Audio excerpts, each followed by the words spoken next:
guys, you missed me? I'm back in time for Halloween. You guys are not gonna believe where you been, Jackula?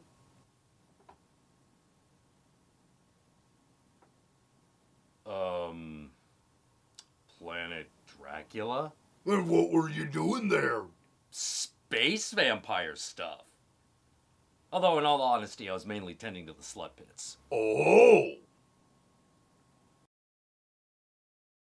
Dude, what is all this? And where's Horror Guru?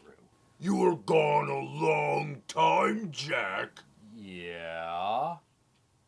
So to make up for it, you gotta review an extra special movie this Halloween.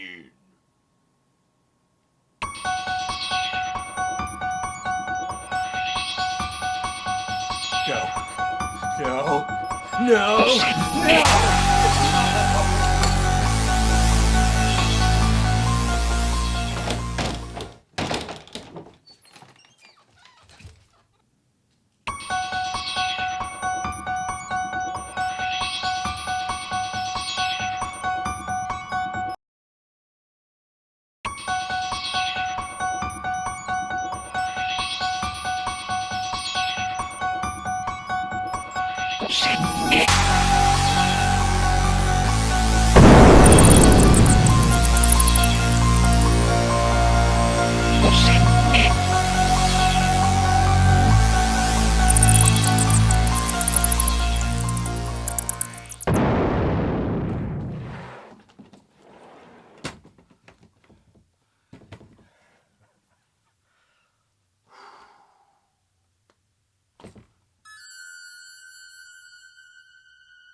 Halloween!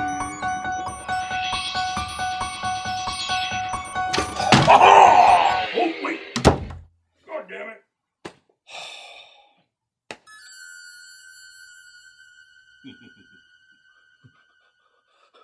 No, I refuse. I am not reviewing Rob Zombie's Halloween 2.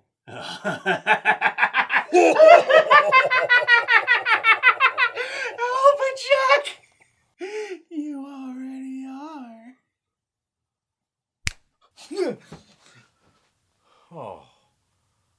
Oh, Jesus fucking Franco.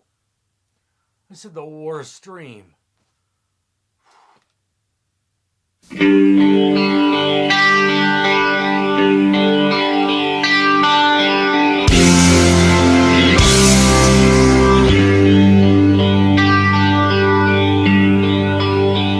Oh, fuck!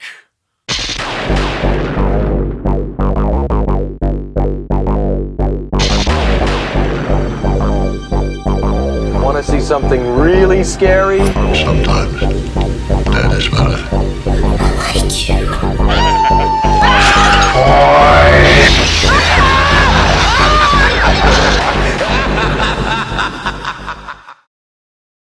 Grit, no. Now where do you think you're going? Don't forget it, I'm not doing this. Alright, well then I guess we could always review this!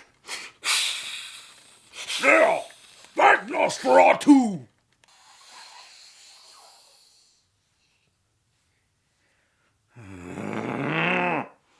Okay, fine. Rob Zombie's Halloween 2 is perhaps the strangest entry into the Halloween franchise as a whole. What else can you say about a movie where Michael Myers, haunted by visions of his mother and a white horse, eats a dog, goes on to stalk Laurie Strode, who, traumatized by the events of the previous film, falls into madness, goes to therapy sessions with Lois Lane, gets caught by Michael and dragged into a barn where helicopters surround them while she's held down by a hallucination of 10-year-old Michael, and ends up in a white hallway seeing the same vision of his mother that Michael does, despite Laurie never having seen her. There!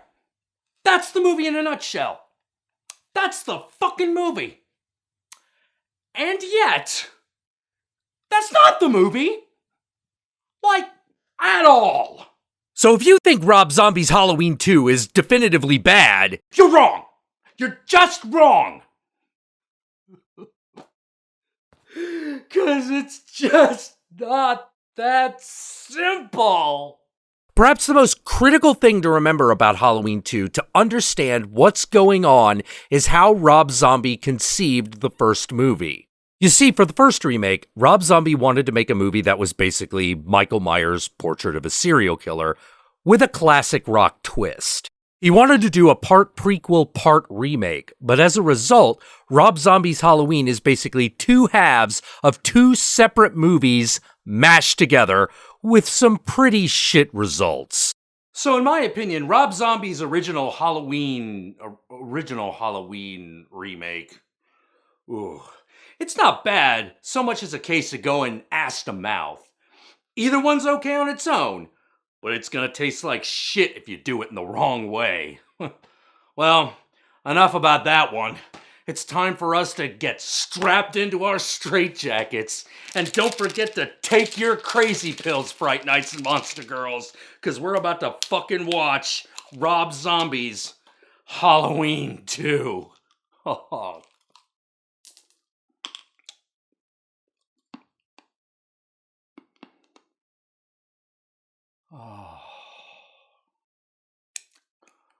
Ooh. Ooh. Is it warm in here? It begins with a brief moment of Deborah Myers, played by Sherry Moon Zombie, talking to young Michael Myers about how he wants to come home and just be a family with her again. But, Look, baby, I realized I couldn't get Dave Fairch back to play little Michael Myers in this one because he'd had like a growth spurt in the 2 years between the movies. But this Michael Myers looks like a completely different character! in the previous movie, young Michael Myers is a withdrawn psychopath. We understand why he's that way, but he's still a withdrawn psychopath. This Michael Myers? He looks just like a normal, sad, cute little kid. Oh, but this is just the beginning of the continuity horsefuckery that happens between these two movies. When we last saw Danielle Harris, she was completely topless, being stabbed by Michael Myers. And now she's fully clothed?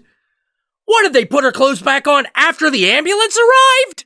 And don't give me crap about unnecessary nudity, baby. That shit was completely justified. Just look at it. That shit is art.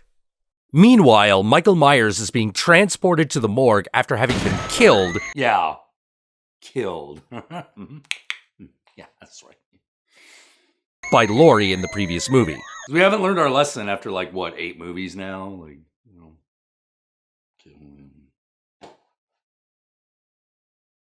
Because apparently the only one who can kill Mike Myers is Busta Rhymes. That's all I'm saying.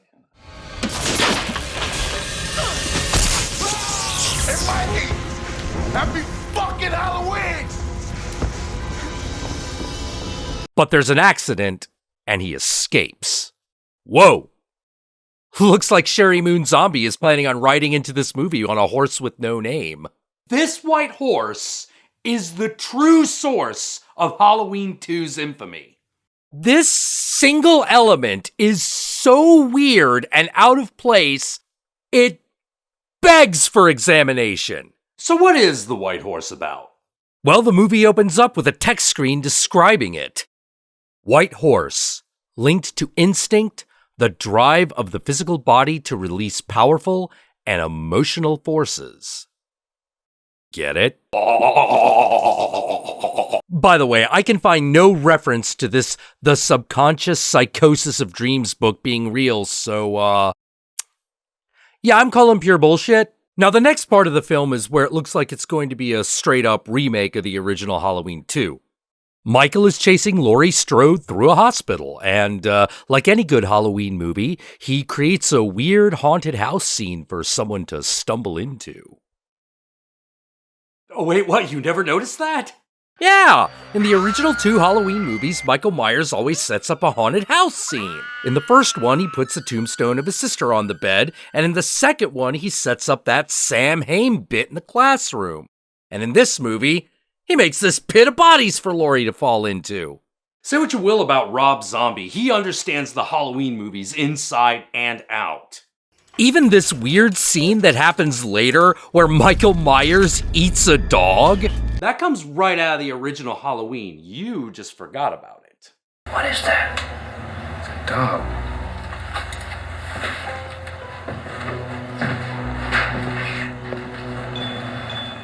It's still warm. He got hungry. Another thing a lot of people complained about was that in this movie, Michael Myers shows his face. But you want to know where he also shows his face? In the original Halloween! And with that said, this part really feels like a Halloween movie. Yeah, it's a bit of a retread, but we're doing some new stuff. Like this scene in the parking lot in the shack. That's new. By the way, fun fact, that was supposed to be a breakaway shack, but there was a fuck up, and it wasn't. So what do?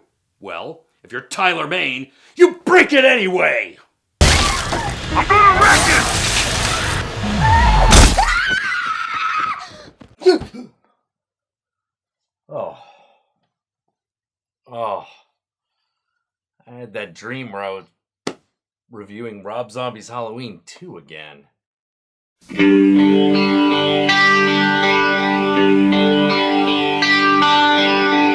God damn it. Yeah, this whole hospital thing? Dream sequence! Oh.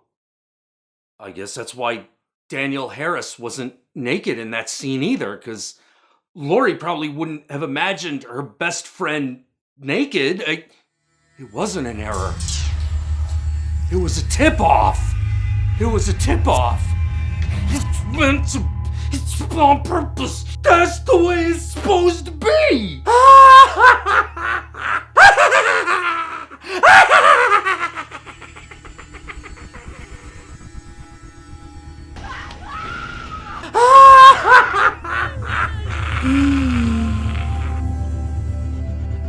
Eve, I feel so sick.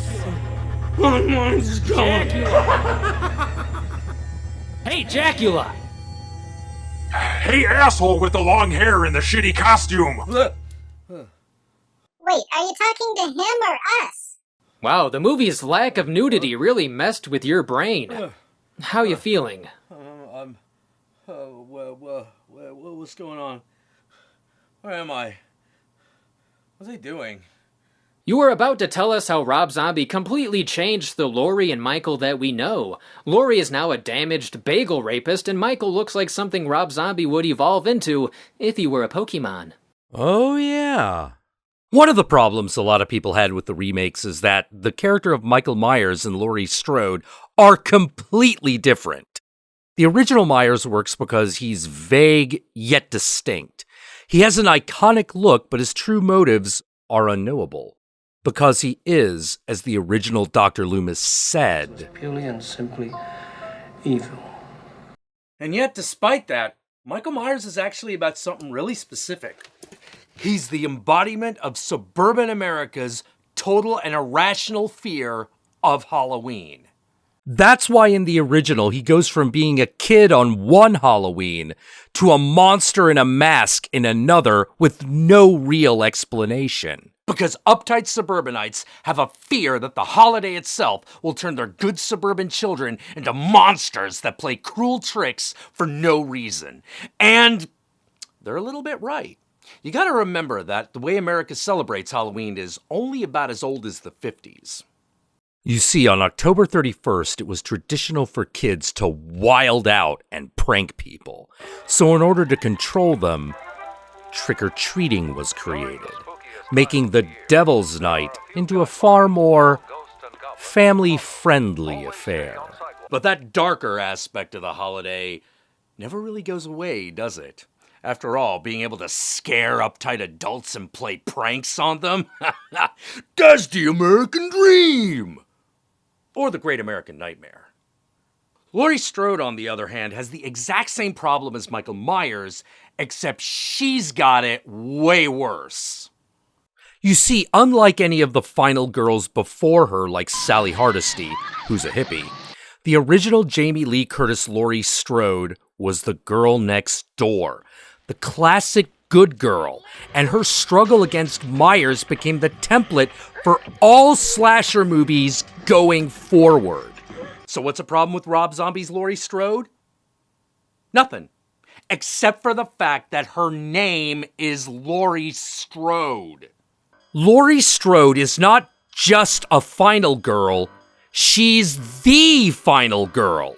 So deviating Laurie Strode in any way from that archetype is going to feel fundamentally wrong, even if it results in an interesting character. Taken on her own, the Laurie Strode of Rob Zombie's Halloween series is a fully fleshed out character. She's been traumatized by events of the first film and is steadily losing her grip on her emotions and eventually sanity. And this dovetails into the major theme of Rob Zombie's Halloween 2. And that is the difference between who a person appears to be on the outside versus who they are. In other words, the difference between the reality and the mask. With Michael Myers, this dichotomy is very simple.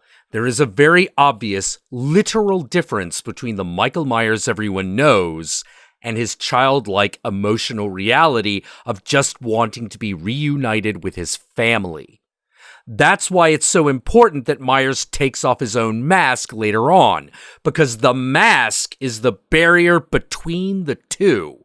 And in the end, Michael accepts this and removes his emotional armor. His emotional armor kinda smells like week old urine and soup.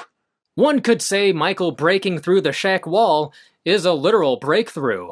Yeah, pretty much. This sequel gets a lot of hate, but emotionally and psychologically, it's a lot deeper than the remake. It is, actually. To continue with that, let's have a discussion about Laurie Strode and her relationship with her friend Annie, played by Danielle Harris. Annie is also traumatized by the events of the previous film, but bears more literal scars, and as the story goes on, it becomes clear that both she and Laurie can no longer stand each other because each reminds the other of the trauma they experienced. Even more interestingly, they've switched places from where they were in the first film. In the first movie, Laurie was the quiet, responsible girl, while Annie was the party girl. But now they've switched, becoming extreme mirror images of each other. This is actually a really well thought out and realized character turn for Laurie, but the problem still stands. It's not Laurie Strode and probably never should have been. Laurie and Annie aren't the only ones who have changed since the first movie. Loomis has also done a complete 180. No longer the caretaker who just wants to help Michael but protect everyone from his madness at the same time, he's become a complete media sellout, doing anything he can to avoid showing how much he cares, and being quite successful at it. At least that's what he'd like you to think. I mean, this is old Loomis. This is new. Because by becoming his own dark opposite, he's written a tell-all book about Michael Myers, which reveals Laurie's true origin as Michael's sister, Angel. And once Laurie discovers this, well, he transforms from a healer to a tormentor, emotionally destroying the girl he worked so hard to save in the previous movie. Now, let's talk about another aspect of this movie that fucking confused the shit out of everyone. The dream sequences. All throughout the movie, there are these weird dream sequences involving Michael Myers and his mother that Laurie wakes up from. So a lot of people were really confused about whose dreams they were. And there's an answer for this. They're both. I don't know why we're bringing back this aspect of Michael Myers. And yeah, I said back. Because Rob Zombie is not just pulling this straight out of his ass. In the later movies of the original series, Michael Myers demonstrates a bizarre psychic connection to his younger female relatives. So while this may be stupid, it is a part of Michael Myers' lore. But that still doesn't mean it's any less confusing, nor unintentionally hilarious. But let's put down the serious talk for a moment and talk about something a bit more fun. It's time to go to the Titty Bar! Now, as I mentioned in my House of 1,000 Corpses review, Rob Zombie movies all got one scene that comes out of nowhere, is completely superfluous to the plot, and is beautifully, gloriously crude. And for Rob Zombie's Halloween 2, this is it. The strip club scene. That's right, it's called stripping, not exotic dancing, and I refuse to call it that. Why? Because I believe in giving the profession the respect it deserves. You doing the Lord's work. Show some pride. Now, while this scene is not as gloriously indulgent as the red hot pussy liquor scene from House of 1,000 Corpses. All right, say it with me now, children. Red hot pussy liquor. Red hot pussy liquor. What makes it great is that this is the scene where Rob Zombie said, "Fuck you" to studio notes. You see, they sent him a note saying, Hey, make sure the girl in the scene wears a bikini top. We don't want no nudity. And his response, "Fuck that, now she's gonna be completely naked in every shot." A response I admire and understand. But what I want to know is, in what universe is a TV station gonna let a guy plug his strip joint on the 10 o'clock news? The answer? Rob Zombie's universe, which I think we can all agree is a more awesome one than the one we currently live in. By the way, this scene actually does represent a turning point in the film. Up to now, it's been a kind of weird but tonally consistent movie. But after this moment, the movie becomes infinitely mockable. How mockable? Weird Al shows up. Well, you know, I think that's completely unfounded. I always get permission when I do the parody. No, I was talking to Oh, I'm sorry. Go ahead. Oh yeah, Weird Al is in the movie. And I don't mean Weird Al plays a character in the movie. I mean Weird Al shows up in the movie. You know all that serious stuff I was talking about the deep themes and heavy emotional overtones of the film? Well, hold on to them real tight because they're about to have a fucking chainsaw put to them. For example, in this scene, Laurie and Annie are having this intense fight because Laurie has just discovered she's Michael Myers' sister, Angel Myers.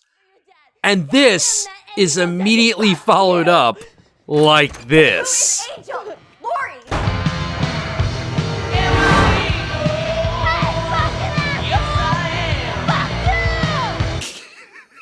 I didn't cut it like that, by the way. And remember, this is the way it is in the unrated director's cut. That's the way it's supposed to be. Here's another gem. I'm not me. I'm not me. Do you understand what the fuck I'm saying? Not really. That's the movie in a nutshell. What about this one, where this little kid in the iconic Michael Myers clown outfit meets Taylor Maine Michael Myers? Can we be friends? I feel like this scene perfectly illustrates how Rob Zombie felt when he got to meet John Carpenter. Not that I'm judging. I would lose my shit if I met John Carpenter. Or Rob Zombie. There's also this really nutty but amazing scene where Laurie goes to the best Halloween party I've ever fucking seen, and it basically turns into a music video. Wait, is that a rockabilly band singing about the movie Terror Train in a Halloween movie while Laurie and her friends are dressed up as characters from the Rocky Horror Picture Show while topless girls shake it on stage? So good. After Laurie sees Sherry Moon Zombie at the party, Which, of course, Sherry Moon Zombie is gonna be at a party like this. Do you see that energy, son? That's the party of the year! she and her friend head back to the house. I'm Michael Myers' sister. I'm so fucked. Once again, movie in a nutshell. Only to discover Annie's been killed. The scene where Laurie finds Annie's body is actually really good. And I'm not just saying that because Satan himself approves. I'm gonna wreck it! One of the things I haven't really talked about yet is Brad Dourif, who plays Annie's father, who's the town sheriff. And when he finds Annie's dead body, he makes this sound, and it's fucking comedy gold. Oh, no, Annie. Annie, are you okay? Annie, are you okay? Are you okay, Annie? Clearly not. I honestly feel a little bit bad picking on this because other than that sound, everything else is fine. Am I the only one who thinks that sound is funny?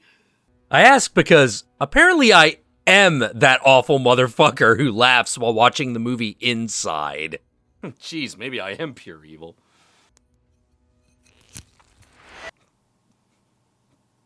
Dead baby. Meanwhile, Laurie's run away from the house for obvious reasons and gets picked up by Roach from people under the stairs. He's killed, and then Michael flips the fucking car over in a massive display of strength, in a beautiful fucking shot, and...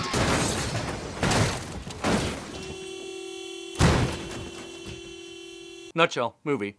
And now, Fright Nights and Monster Girls, we reach the part of the movie where it goes completely off the rails. Oh, what's that? You thought this movie already went off the rails? Kid, you don't know what fucking going off the rails is. This movie had to make new rails to go off of. So Michael Myers drags Laurie into a shack where once again Laurie sees Deborah Myers, who makes her say, I love you, Mommy. I love you, Mommy. I love you, Mommy. I love you, Mommy. I love you, Mommy.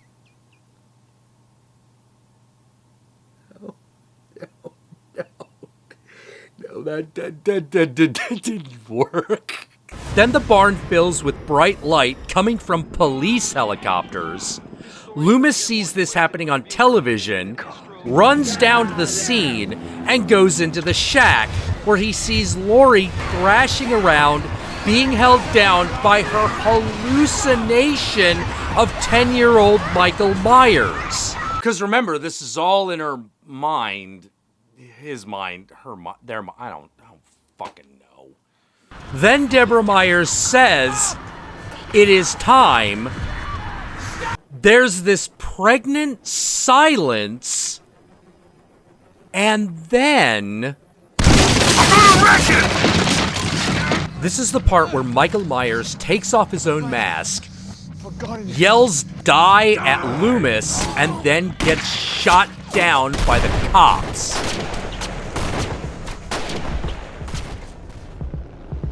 And now, believe it or not, this is where shit gets really weird. Laurie then stumbles out of the barn, picks up Michael's knife, and gets shot by the cops, dying to a cover of Love Hurts. Which, if you remember from the first movie, is the song Deborah Myers used to strip to. But wait, because we're not done. Because we pull in towards Laurie's dead body, it transitions to a white corridor with Laurie at the end, and Sherry Moon Zombie comes towards her with the white horse. Laurie gives the creepy Michael Myers smile from earlier for like ever, then black. And now we're done. So now, here we are, Fright Nights and Monster Girls. It's time. Time for the big question. Is this movie bad? No. But it has one cripplingly awful flaw. Take a look at the cover. You see that? Right there. There! That's the problem with the movie. You see it? It's the fact that it's a Halloween movie. These should never have been Halloween movies. It should have been an all-new property with a new iconic killer. It's clear Rob Zombie understands Michael Myers and the Halloween movies better than anyone else on the planet. But he didn't want to just remake the Halloween movies. He thought that they were perfect the way they were. He wanted to try something completely different. But you can't change the Halloween series. It's too iconic for that. Every other slasher that came after the original Halloween was mimicking Halloween. It's considered the perfect slasher movie. So any changes will immediately read as wrong. This movie is completely retarded, but it doesn't mean that Rob Zombie sucks. Because this is a level of retardation only a complete genius reaches. And that's why it's so maddening to talk about. It's a piece of shit, but it isn't. And that's it. That's my opinion on Rob Zombie's Halloween 2. There, that wasn't so bad, was it? Are you kidding me? That was the most difficult fucking breakdown of a movie I've ever had to do. Oh, harder than I spit on your grave? Yes! Despite the subject matter, I Spit on Your Grave is way easier to comprehend and discuss. Oh, but doesn't it feel better now that you've reviewed another movie? Finally. Oh, but I haven't been reviewing the movie Slasher. You have. Wait, what? That's right. It's been you the whole time. No! No! That can't be true!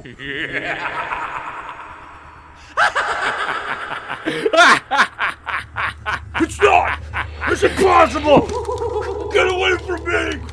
Get away from me!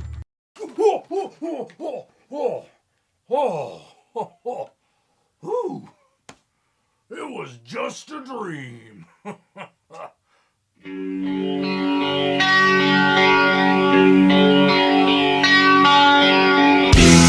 Happy Halloween, masked fucker.